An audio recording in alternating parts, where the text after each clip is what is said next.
Assalamualaikum warahmatullahi wabarakatuh. Alhamdulillah, puja dan syukur senantiasa kita panjatkan kepada Allah Subhanahu wa taala, zat yang telah menciptakan kita, menggenggam nyawa kita, kepadanya kita memohon ampun, kepadanya kita memohon segala macam pertolongan, dan kepadanya lah kita akan dikembalikan pada saat yang tidak ada keraguan di dalamnya. Dialah Allah yang telah memberikan kita karunia demi karunia, kebaikan demi kebaikan, dan kepada Allah pula kita bisa memaksimalkan ketaatan kita, dan mudah-mudahan kita kembali kepada Allah dalam keadaan yang diridhoi oleh Allah Subhanahu wa taala. Salam dan salam semoga tercurah dan terlimpahkan kepada baginda Nabi besar Muhammad sallallahu alaihi wasallam, manusia mulia yang kita terus-menerus untuk rindukan perjumpaan dengannya. Kita memohon kepada Allah agar senantiasa dikaruniakan kecintaan kepada beliau sallallahu alaihi wasallam, dan kita senantiasa berharap ketika nanti di yaumil qiyamah kita semua dikumpulkan dalam keadaan berbaris di belakang beliau, dituntun untuk memasuki surga bersama-sama dengan beliau sallallahu alaihi wasallam, bersama-sama dengan beliau nanti di surganya Allah. Maka kita senantiasa mengucapkan salawat dan salam kepada Nabi Muhammad dengan ucapan Allahumma sholli ala sayyidina Muhammad, dan kita mengucapkan salam assalamualaikum ya Rasulullah. Dan tentu saja kita mendoakan kepada teman-teman semuanya agar tidak hanya bisa menyampaikan salam kepada Rasulullah di negeri kita di Indonesia, tapi mudah-mudahan semua yang hadir menyaksikan ini bisa nanti suatu waktu dipermudah, diundang oleh Allah Subhanahu wa taala langsung menyampaikan salam kepada Rasulullah sallallahu alaihi wasallam di tempat peristirahatan beliau di kota Madinah Al-Munawwarah di Masjid Nabawi. Teman-teman sekalian, seperti judul yang sudah saya sampaikan, bahwasanya membela Nabi itu tidak bisa sendiri. Karena orang-orang yang tidak suka dengan Nabi, orang-orang yang juga tidak suka dengan Islam, mereka pun tidak bergerak sendiri. Dan ini pun yang kita lihat dan kita saksikan sepanjang sejarah, bahwasanya para sahabat itu tidak pernah mencukupkan untuk membela Nabi secara sendiri-sendiri. Dan kita perlu untuk sampaikan juga bahwasanya ada banyak cara untuk membela Nabi. Ada banyak cara untuk menunjukkan kepedulian kita kepada Nabi Shallallahu Alaihi Wasallam. Terkhusus pada masa-masa sekarang ketika Nabi kita kembali mendapatkan penghinaan. Kita sudah tahu di Swedia sana ada seorang tokoh politisi yang saya malas menyebutkan namanya, tapi saya pikir teman-teman juga sudah memahami dan sudah tahu dari berita. Dia membakar Al-Quran.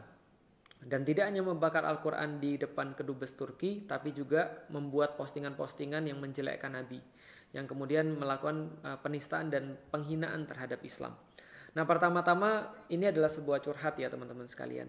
Yang selalu menjadi pertanyaan kita adalah kenapa? Kenapa orang-orang itu senantiasa melakukan hal-hal yang kontraproduktif, dan mereka berkata misalnya bahwa HAM, hak asasi manusia, untuk berbicara apapun, tapi mereka tidak menghargai juga hak asasi seorang muslim, yang ketika mereka berhak untuk mendapatkan ketenangan, mereka berhak untuk disampaikan perkara-perkara yang baik, mereka berhak untuk diajak diskusi seandainya ada sesuatu yang salah paham. Tapi tentu saja HAM ini adalah sebuah alat yang dijadikan oleh Barat untuk sebenarnya melakukan sesuatu yang terlarang, melakukan sesuatu yang menyerang orang lain, melakukan sesuatu yang tidak bermanfaat, melakukan sesuatu yang jahat.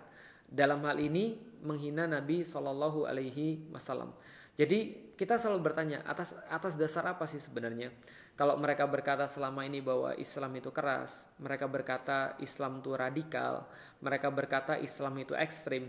Padahal yang mereka lakukan itu justru sesuatu yang lebih parah, sesuatu yang lebih besar kejahatannya, karena yang mereka lakukan adalah memprovokasi orang-orang muslim sehingga orang-orang muslim itu terlihat ekstrim, terlihat radikal, dan terlihat kasar dan keras. Padahal mereka sengaja dan melakukan provokasi itu karena mereka tahu orang-orang muslim itu tidak bisa untuk mendiamkan andaikan Rasul mereka dihina. Maka teman-teman sekalian, pertama kali ketika saya melihat Al-Quran dibakar, untuk apa sih sebenarnya? Kalau kamu nggak suka dengan satu perkara, kalau kita nggak suka, kita nggak ridho dengan satu perkara, ya bukannya cukup kita tinggalkan, bukannya cukup kamu tinggalkan aja perkara itu. Ngapain harus dibakar? Kalau saya misalnya nggak setuju dengan isi satu kitab atau satu buku misalnya, saya kan nggak bakal beli buku itu. Saya kan nggak bakal untuk baca buku itu. Kenapa saya harus repot-repot untuk ngebakar buku itu, untuk beli lalu kemudian ngebakar buku itu? Bukankah yang saya inginkan sebenarnya adalah provokasi? Ini yang menjadi poin pertama yang bisa kita simpulkan daripada perlakuan orang-orang yang memang melakukan penistaan terhadap agama. Dan bukan hanya sekali. Kemarin ada kartunis yang kemudian menggambar Nabi Muhammad SAW, padahal dia sudah tahu di dalam Islam sudah berkali-kali terjadi, sudah berkali-kali juga disampaikan bahwa Nabi itu tidak layak untuk digambar, Nabi itu tidak layak untuk diserupakan, Nabi itu tidak layak untuk diceritakan atau dikisahkan buruk. Dan bukan hanya menggambar tapi juga memberikan provokasi tadi. Nah, untuk apa sebenarnya? Dia sudah tahu bahwasanya ada orang-orang muslim yang benar-benar menghargai nabinya, yang benar-benar serius untuk mencintai nabinya. Justru karena dia tahu bahwa nabi ini adalah benar-benar dihargai di dalam Islam, maka dia mencoba untuk memprovokasi orang-orang muslim. Nah, itu yang pertama. Kenapa dia melakukan? Karena dia pengen untuk memprovokasi orang-orang muslim. Nah, kenapa dia pengen memprovokasi orang-orang muslim? Supaya citra Islam itu jelek, supaya citra Islam itu terlihat radikal, terlihat merespon dengan cara yang tidak pantas bagi mereka. Oh, Islam tuh pemarah. Lihat-lihat aja tuh buktinya. Lihat komentar saya, dia bilang gitu. Inilah dipenuhi dengan orang-orang pemarah, yang mereka bodoh, yang mereka tidak punya kesabaran, yang mereka peradabannya rendah, yang mereka semuanya pengecut dan segala macam. Padahal yang kita lihat justru itulah yang mereka lakukan. Saking pengecutnya mereka melakukan di tempat yang bukan muslim. Coba dilakukan di tempat yang muslim kalau memang dia berkata bahwa dia berani. Tapi kita tahu poin pertama adalah ini memang sebuah provokasi. Ini memang sebuah hal yang ditujukan untuk orang-orang muslim. Yang dia lakukan bukan tanpa sebab. Dia ingin menunjukkan bahwasanya Islam itu pemarah, Islam itu ekstrim, Islam itu radikal. Bahkan suatu hari nanti misalnya kalau terjadi sesuatu pada dia, apakah terjadi anarkisme pada dia, apakah terjadi sesuatu yang lebih buruk daripada anarkisme kepada dia, dia langsung akan memframing, atau berita itu dengan sendirinya akan memframing bahwasanya inilah Islam yang bertentangan dengan ide-ide yang kita dapatkan. Untuk apa mereka memframing Islam? Karena teman-teman sekalian, Islamofobia tetap harus dijaga karena Islamofobia ini adalah sebuah bisnis. Itu adalah jawabannya. Islamofobia ini bisnis besar. Islamofobia ini tetap harus dijaga. Karena begitu ada Islamofobia, banyak hal yang bisa untuk mereka dapatkan. Mereka bisa bilang dunia ini tidak aman selama ada orang muslim. Mereka bisa bilang negara Anda juga tidak aman ketika masih ada orang-orang muslim.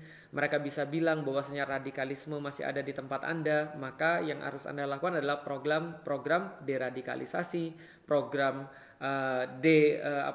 deislamisasi, program anti terorisme dan segala macam. Ini adalah bisnis besar, menunjukkan pada dunia bahwa dunia itu tidak aman ketika ada orang-orang muslim. Maka kita bisa tahu, maka kita bisa lihat kenapa penghinaan terhadap Rasul itu tidak beres-beres, karena mereka paham betul bahwasanya orang muslim tidak akan pernah tinggal diam. Maka teman-teman sekalian, orang-orang muslim manapun, orang-orang muslim yang walaupun mereka tidak taat. Saya tuh bukan muslim yang 100% taat. Saya bukan jadi contoh orang muslim sebagaimana para sahabat. Tapi saya yang orang muslim yang mungkin menurut saya pas-pasan, itu aja merasa tidak rela, merasa tidak bisa ketika Nabi itu dihina. Begitu kalau ada orang yang menghina Nabi di depan saya, itu pasti kita marah. Kita pasti akan merasa tidak suka. Bahkan bisa jadi kita akan mengerahkan segala-galanya untuk membuat penghinaan itu hilang. Dan itu yang sangat mereka ketahui. Untuk apa? Untuk menjual satu ide bahwasanya Islam itu, orang muslim itu kasar. Islam itu adalah ajaran radikalis. Islam itu adalah ajaran ekstremis. Jadi tidak seperti yang mereka katakan. Mereka katakan bahwa kami melakukan ini karena ajaran Islam itu adalah ajaran yang tidak sesuai dengan nilai-nilai barat. Bahwasanya Islam itu adalah agama yang bias terhadap perempuan, bahwasanya Islam itu mengekang kebebasan dan segala macam. Kalau memang itu adalah isu yang utama daripada mereka, toh mereka bisa ngajak diskusi. Toh mereka bisa ngajak orang-orang ngobrol yang ngerti tentang Islam. Bukannya mereka bisa untuk mempelajari Islam. Kalau memang niatnya mereka adalah karena ini masalah narasi. Kalau ini adalah masalah ide. Tapi ternyata kan tidak. Yang mereka lakukan bukan diskusi, bukanlah beradu intelektualitas sebagaimana yang mereka agung-agungkan, sebagaimana mereka senantiasa dengung-dengungkan bahwa kami adalah orang yang intelek, bahwa kami adalah orang yang terpelajar, bahwa kami adalah orang yang beradab. Tapi yang mereka lakukan adalah memprovokasi. Mereka buat film, mereka buat pembakaran terhadap Al-Quran, mereka buat kartun, mereka buat segala macam. Yang itu sama sekali tidak ada hubungan dengan intelektualitas. Yang itu sama sekali nggak ada urusan dengan akal. Jadi itu adalah yang pertama, poin pertama. Kenapa ini terjadi? Karena Islamofobia adalah bisnis besar.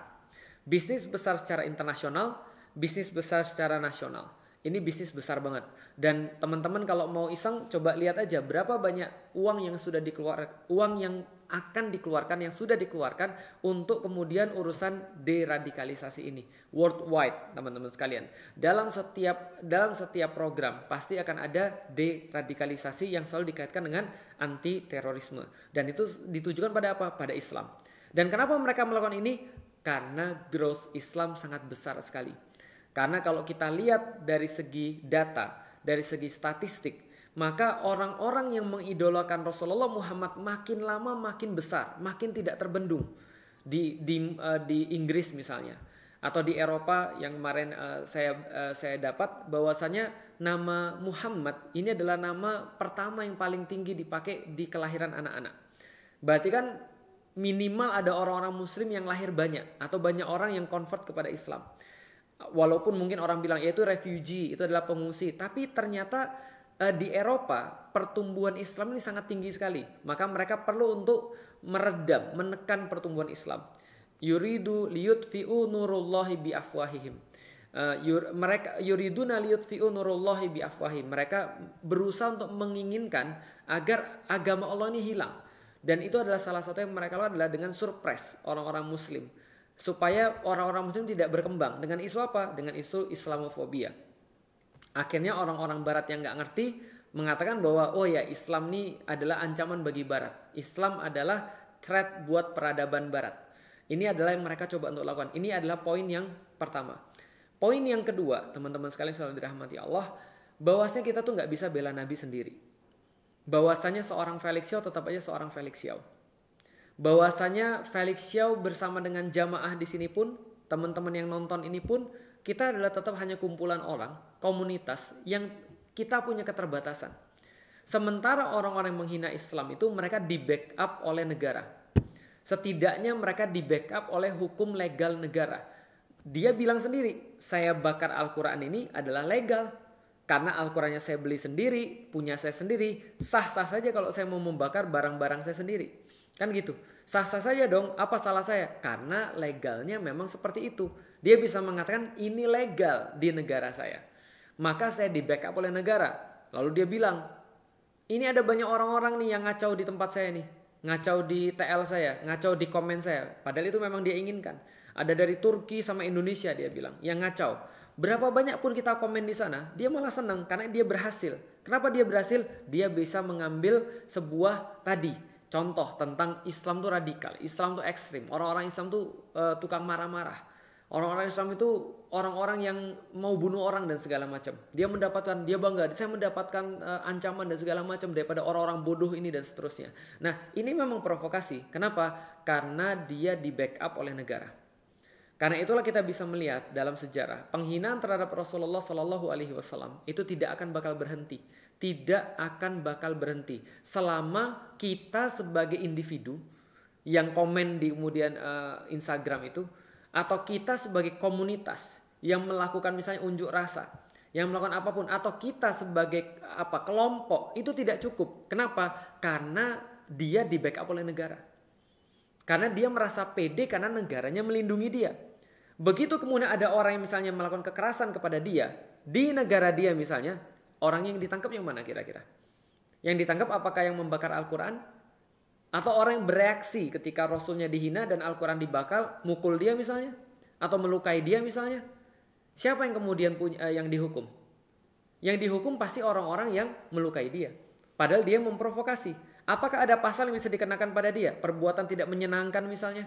atau perbuatan misalnya menghina, tidak bisa karena dia di backup oleh negara. Sedangkan kita cuma modal bacot dan kita cuma modal orang. Kita cuma bisa ngancam lewat komen. Kita cuma bisa melakukan secara individual.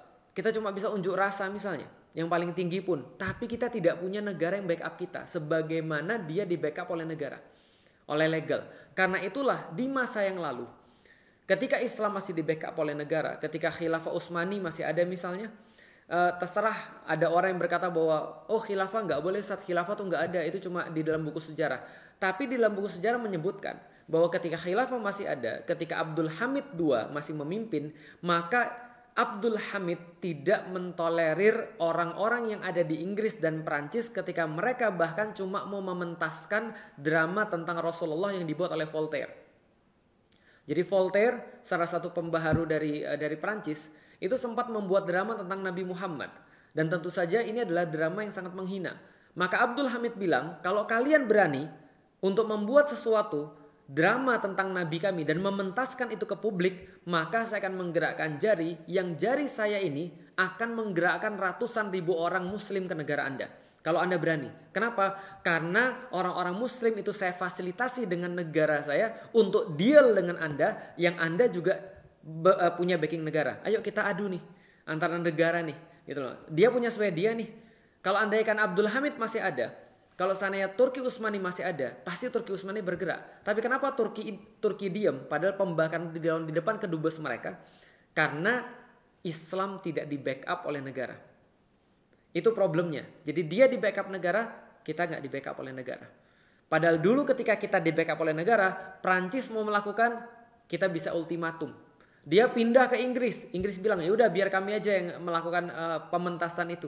Gak usah orang-orang Prancis. Inggris juga kita ultimatum. Dan ternyata dia nurut. Dia tahu konsekuensinya seperti apa. Ketika dia memaksa untuk mementaskan sesuatu yang itu sangat bertentangan dengan kita. Dan saya nggak perlu jelasin bagaimana kecintaan orang-orang muslim kepada Nabi Muhammad.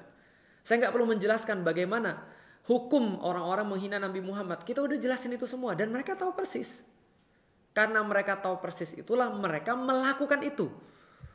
Jadi kita tuh nggak perlu naif teman-teman sekali. Kita mengatakan mereka tuh nggak tahu. Mereka tuh nggak tahu seperti apa Nabi Muhammad. Mereka tuh nggak tahu. Kalau mereka tahu, mereka juga akan mengikuti Nabi Muhammad. Teman-teman sekalian, mereka melakukan itu justru karena mereka tahu Nabi Muhammad tuh kayak apa bagi kita. Gitu loh maksudnya. Ya bisa jadi ada beberapa orang nggak tahu akhirnya kasar terhadap Nabi. Ada beberapa orang nggak tahu akhirnya kemudian dia nggak hormat kepada Nabi. Betul, ada chance seperti itu. Tapi yang dilakukan oleh orang ini itu provokasi banget. Gitu loh. Jadi ini bukan dilakukan sesuatu tanpa rencana saya pikir. Karena itu pasti udah dipertimbangkan matang-matang. Orang itu dilakukan dengan penuh keyakinan kok. Dia merasa berani banget. Kenapa? Karena dia sudah tahu sampai di titik mana resiko-resiko itu akan terjadi. Nah karena itu teman-teman sekalian, kita bisa lihat poin yang kedua yang bisa kita lihat adalah bahwasanya ketika mereka di backup oleh negara, sedangkan orang-orang muslim itu tidak di backup oleh negara, maka yang di backup dari negara itu pasti akan lebih daripada yang cuma sendirian saja. Ini adalah poin kedua yang perlu kita sampaikan. Poin yang ketiga teman-teman sekalian. Lalu apa yang bisa kita lakukan pada hari ini? Tidak ada. Tidak ada yang bisa kita lakukan pada hari ini. Yang kita bisa lakukan cuma kita nangis. Yang kita bisa lakukan cuma kita merasa sedih. Kenapa kayak kita nggak bisa berbuat apapun? Kenapa kayak kita punya dua tangan tapi kayaknya dua tangan kita nggak bisa buat apapun? Kenapa kita punya akal tapi kita kayaknya nggak bisa apa-apa? Kenapa kita merasa bahwa kita punya uang tapi uang kita nggak bisa menghasilkan apapun? Kenapa kayaknya kita merasa lemah banget ya? Kenapa orang-orang muslim paling banyak di Indonesia tapi Indonesia nggak pernah berucap apapun atas hal ini? Kita tuh berpikir kita bisa apa? Maka yang bisa kita lakukan itu tergantung apa yang kita punya teman-teman sekalian. Andaikan yang kita punya cuma tangan, jempol, ya udah. Yang kita bisa cuma memang bacot. Yang kita bisa cuma memang cuma komen. Yang kita bisa cuma menyampaikan Islam ke orang, memperkenalkan Rasulullah SAW kepada orang-orang lain. Rasul tuh nggak gitu. Rasul tuh sayang sama orang-orang. Rasul tuh mikirin loh sama orang-orang. Bahkan yang nggak muslim pun dipikirin loh. Rasul tuh nangis loh ketika kemudian Allah menurunkan ayat bahwasanya Rasul itu akan diminta pertanggungjawaban atas seluruh manusia. Maka beliau mengatakan, Ibnu Mas'ud berhenti baca ayat, berhenti baca Quran. Kenapa? Rasul merasa sedih. Kenapa? Ketika beliau harus bertanggung jawab atas semua manusia di hari akhir nanti. Bukan hanya orang-orang muslim. Bukan hanya orang-orang muslim yang gak taat. Tapi terhadap orang yang menolak Nabi Muhammad, menolak Allah, itu aja Rasul akan ditanya, kenapa orang-orang ini nggak ngerti Islam? Kenapa orang-orang ini nggak mau nerima Allah? Murid-muridmu kayak apa? Orang-orang muslim kayak apa? Pengikutmu kayak apa? Itu Rasul kan diminta pertanggungjawaban. Kita cuma bisa jelasin kayak gitu sebagai seorang muslim yang punya sebuah kewajiban untuk membela Rasul dengan cara yang kita bisa. Tapi kita nggak boleh cuma mengatakan bahwa ya udah biarin aja orang-orang menghina Rasulullah. Yang penting kita mencintai dan kita menyebarkan kecintaan kita terhadap Rasulullah. Nggak boleh kita mencukupkan kayak gitu doang. Tapi kita harus berbuat dengan apa yang kita bisa. Kalau kita berkomunitas, kalau kita punya kelompok, maka kewajiban kita adalah berunjuk rasa untuk menyampaikan bahwa perbuatan ini nggak benar. Kita harus beramar ma'ruf nahi munkar secara bersama-sama. Karena orang muslim itu bersama-sama. Kalau kita individu, kita lakukan kemampuan kita secara individu, kita keluarkan kemudian apa yang menjadi kemampuan kita. Saya kemudian bikin materi ini, saya bikin live ini, saya bikin kemudian penjelasan kepada orang-orang, itu seperti yang saya mampu. Kalau saya punya komunitas, saya buat kemudian komunitas saya itu bergerak juga. Saya buat komunitas saya untuk berunjuk rasa membela Nabi, gitu kan ya. Kalau saya punya kekuasaan lebih, saya misalnya presiden nih, maka presiden, kalau saya jadi presiden, saya akan membuat sebuah pernyataan. Putuskan hubungan diplomatik dengan Swedia. Selama Swedia nggak berbuat sesuatu pada orang ini. Nggak cukup nih buat pemutusan hubungan diplomatik. Semua orang-orang Swedia keluar dari Indonesia. Kita nggak berbuat kekerasan, tapi kita punya kehormatan. Indonesia negara muslim terbesar kan? Malaysia katanya negara muslim juga kan? Tapi nggak berbuat apa-apa. Karena kepala negara itu punya jabatan, dia punya kekuasaan, dia punya wewenang.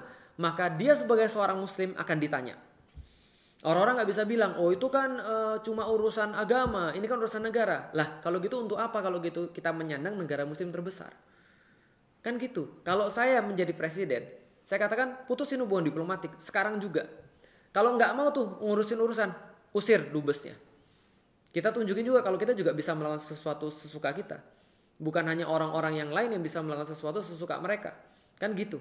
Nah ini adalah kalau kita punya jabatan. Kalau misalnya Kapolri juga harus berbicara. Ini adalah sesuatu yang salah. Lah pertanyaannya adalah kenapa orang-orang ini pada hilang semua?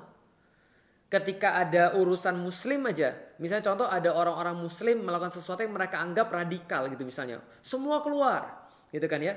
Oh ini penghinaan terhadap etnis. Ini adalah rasis. Ini adalah ujaran kebencian. Ini adalah radikalisme, dibahas di mana-mana, terus menerus. 212 itu bentuk daripada radikalisasi, bentuk daripada hate speech, bentuk daripada rasisme, bentuk daripada ujaran-ujaran kebencian, ideologi kebencian. Lah ini terus gimana orang-orang ini? Ada di mana orang-orang ini? Justru ketika agamanya dihina.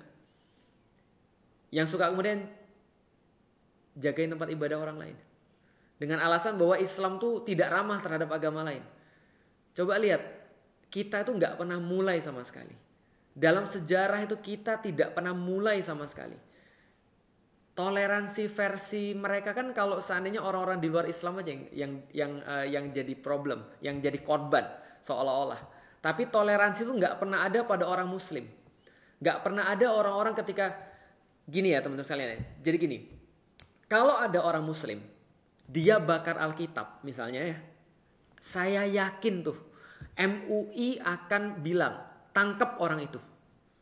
Karena dia tidak melakukan sesuatu yang diajarkan oleh agama saya, oleh agama Islam. Tangkap orang itu. Oh, gak usah tanya kalau buzzer. Buzzer pasti akan nyambut tuh pasti. Kalau ada orang bakar Alkitab gitu misalnya. Itu pasti buzzer-buzzer akan nyambut. Tapi saya sebagai orang yang belajar agama tahu bahwa ini bukan seruan atau bukan perintah daripada agama. Saya juga akan bilang ini nggak boleh. MUI pasti akan bilang tangkap tuh orang. Kenapa? Karena ini akan merusak citra Islam. Gitu loh maksudnya. Tapi kan tidak begitu yang terjadi ketika agama Islam yang dihina. Tapi kan nggak begitu terjadi ketika Al-Quran dibakar. Pertanyaan kita balik lagi. Kalau ini adalah masalah intelektualitas, kalau ini masalah hak asasi manusia, kalau ini adalah hak asasi bebas mengutarakan pendapat, berbuat dan segala macam. Tapi itu jelas bukan, kita udah bahas ini provokasi. Lah kalau memang ini adalah tentang HAM, ini adalah tentang intelektualitas, ayo Ayo kita ngobrol secara intelektualitas. Kenapa yang Anda lawan tidak ada hubungannya dengan intelektualitas. Dan kemudian berkata sesuatu yang buruk, dipublis dan segala macam. Bilang bahwa orang muslim pengecut. Bilang bahwa Rasulullah Muhammad pengecut. Kenyataannya dia berbuat begitunya di Swedia. Coba buat begitu di Pakistan gitu. Coba buat begitu di Indonesia gitu. Coba buat begitu di Malaysia gitu. Nah itu baru pemberani. Gitu kan ya. Nah maka teman-teman sekalian ada 3 poin itu yang kita sampaikan. Poin pertama adalah ini provokasi. Karena Islamofobia ini adalah sebuah bisnis besar. Yang kedua teman-teman sekalian. Kita tidak bisa sendiri untuk membela Nabi.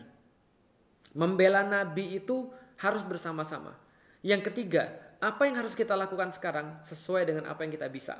Saya tidak bilang komen atau saya nggak bilang ketika Anda buka lalu Anda report akunnya itu adalah sesuatu yang salah. Itu yang bisa kita lakukan sebagai seorang muslim. Yang memang cuma ini kemampuan kita. Ya udah nangis ya nangis. Kalau kita nggak bisa apa-apa ya udah mau gimana lagi. Terus apa yang mau kita lakukan? Kita berangkat ke sana? Enggak, kita nggak bisa. Kenapa? Karena kita cuma individu. Sedangkan apa yang dia lakukan di backup oleh negara. Ini bukan sebuah fight yang fair. Bukan fair fight. Kalau saya mau fair fight, ayo. Tapi ya kita harus punya backup negara dulu. Pertanyaannya mau nggak nih Indonesia nge-backup nih? Gitu kan ya. Nah pertanyaan kita sebagai seorang muslim tergugah nggak nih? Pemimpin-pemimpin negara muslim. Terkhusus Turki yang dipanggil secara langsung. Karena memang dibakarnya di depan kedubes Turki. Indonesia yang dikatakan sebagai muslim terbesar, yang dikatakan bahwa Islamnya paling ramah. Coba gimana caranya menghadapi orang kayak gini nih? Coba dengan Islam Nusantara nih, gimana caranya menyadarkan orang kayak gini nih? Supaya dia bisa untuk ngerti dan bisa untuk faham.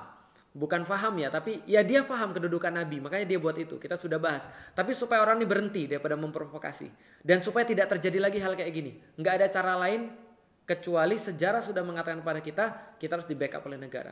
Nah, itu 3 poin yang bisa kita sampaikan teman-teman sekalian. Maka sebagai seorang muslim, kembali kita kemudian mengajak. Sebagai seorang muslim yang cuma punya tangan 2. Lalu kemudian lisan. Apapun yang kita punya, yuk kita ajak teman-teman yang lain supaya mereka lebih banyak mencintai Nabi. Supaya mereka lebih banyak tahu tentang Nabi.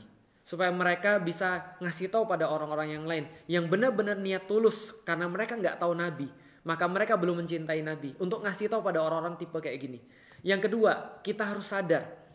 Bahwa kita harus menyadarkan bukan hanya orang-orang secara individual. Bukan hanya orang-orang secara kelompok. Tapi kita harus punya backup negara. Sebagaimana orang-orang berbuat jahat, mereka di backup oleh negara. Yang ketiga teman-teman sekalian. Mudah-mudahan orang-orang punya kekuasaan. Mudah-mudahan orang-orang punya wewenang. Mudahan para pemimpin-pemimpin muslim. Mereka jadi tahu, oh kayak gini ya. Ketika Rasul Muhammad dihina terus mereka gak bisa apa-apa. Sedangkan orang tua mereka dihina aja mereka rela mati. Sedangkan orang tua mereka dihina aja mereka kalau kalah pun urusan belakangan. Yang penting maju dulu. Yang penting bisa nunjukin bahwa kita tuh sayang pada orang tua kita. Lah ini Rasulullah SAW. Yang itu lebih berarti dan kita perlukan daripada kedua orang tua kita. Yang itu kita berharap syafaatnya. Kebayang gak kalau seandainya nanti di yaumil qiyamah. Terus kita bilang, Rasul jauh di sana, kita maksa-maksa ketemu lalu kita bilang, ya Rasulullah, syafaatmu ya Rasulullah, syafaatmu ya Rasulullah. Terus Rasul kita ajak ngomong, beliau nggak ngadep ke kita, beliau nggak ngajak kita ngomong. Kenapa? Karena perlakuan kita di dunia ketika Nabi dibuat sesuatu, kita dengan entengnya mengatakan Nabi nggak usah dibela. Kita dengan entengnya mengatakan Nabi Muhammad itu nggak merasa sakit hati ketika dia dihina. Tapi kita nggak pertimbangan bahwa para sahabat itu semuanya maju ketika Nabi dihina. Dan Nabi senang ketika melihat para sahabat itu mau untuk berkorban demi beliau. Maka teman-teman sekalian mudah-mudahan ini menjadikan kita belajar. Ada 3 poin penting tentang mencintai Nabi SAW bahwa kita nggak bisa sendiri. Jangan cukupkan mencintai Nabi hanya dari kita sendiri. Karena kita bakal dihina oleh orang terus. Nabi kita bakal direndahkan oleh orang terus. Kita akan diuji dengan ujian yang sama. Tahun ini, tahun besok, entah apalagi kreativitas mereka untuk menghina Islam. Tapi semua itu akan hilang, semua itu akan lenyap begitu orang-orang muslim bersatu dan bisa mengultimatum mereka sebagaimana zamannya Sultan Abdul Hamid II mengultimatum Inggris dan Perancis hanya karena mereka mau buat pentas untuk mementaskan Nabi. Belum bakar Quran loh. Saya nggak ngerti tuh kalau zaman dulu ya ketika masih ada Turki Utsmani, mereka bakar Quran, mungkin sejarah yang ngajarin kita lain lagi. Ada negara yang dihapuskan daripada peta dunia gara-gara mereka bakar Quran kan gitu. Mungkin, walau alam bisawab, kalau kita masih punya backup negara. Karena balik lagi, karena mereka yang jahat, mereka yang berbuat nista itu di backup oleh negara. Walau alam bisawab, semoga menjadi sebuah kebaikan bagi kita semuanya teman-teman sekalian. Banyak-banyak bersalawat kepada Nabi, Allahumma sholli ala Sayyidina Muhammad. Dan kita banyak-banyak bersalam kepada Nabi. Assalamualaikum ya Rasulullah. Mudah-mudahan kita tidak termasuk orang-orang yang mengabaikan Nabi. Mudah-mudahan kita tidak termasuk orang-orang yang ditolak oleh Nabi gara-gara kita tidak bisa berbuat banyak ketika nama Nabi Muhammad dinistakan, nama Nabi Muhammad disampaikan dengan cara yang buruk, ketika Nabi diceritakan tentang cara yang salah, dan ketika kita mencintai Nabi tapi kita tidak bisa berbuat apapun kecuali hanya kata-kata dan lisan saja, dan mungkin hanya jempol yang kita mampu gerakkan untuk bisa membela kehormatan Nabi Muhammad SAW. Dan mudah-mudahan Allah memberikan kesatuan bagi umat muslim di seluruh dunia. Allah memberikan kebaikan bagi umat muslim di seluruh dunia, dan Allah menjadikan kita semuanya bisa menyadari bahwasanya ketika kita tidak punya backup negara yang taat kepada Allah, negara yang mencintai Nabi, bukan hanya orang yang mencintai Nabi, komunitas yang mencintai Nabi, tapi negara yang mencintai Nabi Muhammad SAW, maka sampai disitulah kehormatan Nabi tidak bisa kita bela. Wallahualam bishawab teman-teman sekalian. Assalamualaikum warahmatullahi wabarakatuh.